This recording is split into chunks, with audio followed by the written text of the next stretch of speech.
Now, next to unruly air passengers at Dublin Airport, the number has jumped 43% to 426 in a year, according to new figures from the Irish Aviation Authority.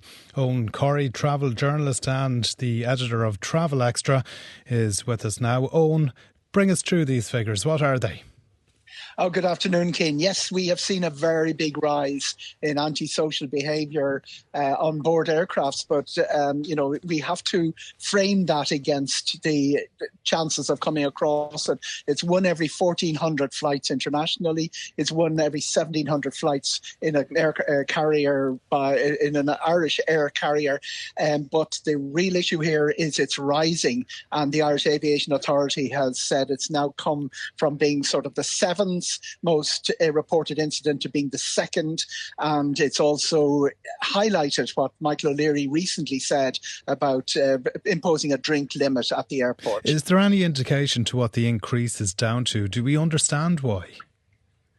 Loads of theories floating around. One of them is that the amount of prescription medicine is a multiple of what it would have been taken 10 years ago.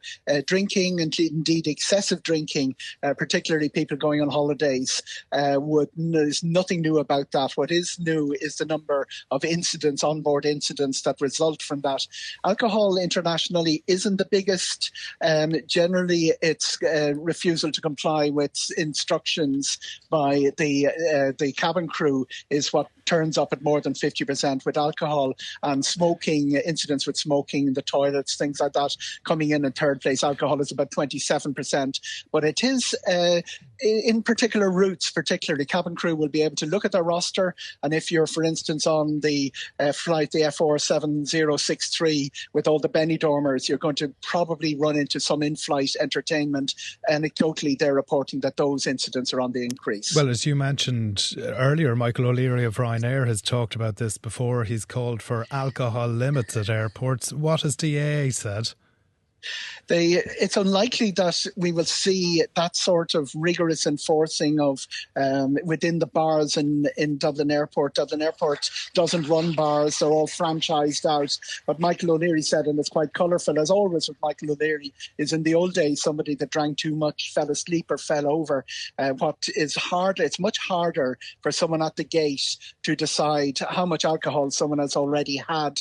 And obviously they have the option of denying boarding to people that they suspect will be unruly, but he's sort of putting the onus back on the airport to police the drinking. But as I said, when IATA came up with this, and they've dedicated parts of their annual conference to this because it's a growing problem internationally, it tends to be a mix of alcohol and other substances. Well, separately owned, the Irish Aviation Authority has moved to cap passenger figures at Dublin Airport next summer to 25.2 million.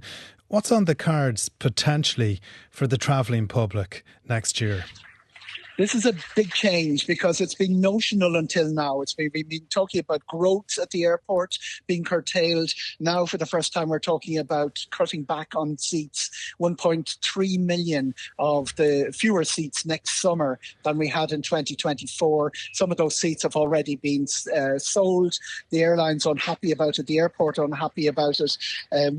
We've two real options for a solution here, a quick solution here, and one is a political intervention. That looks quite unlikely due to from the comments of Eamon Ryan and indeed James Lawless this week.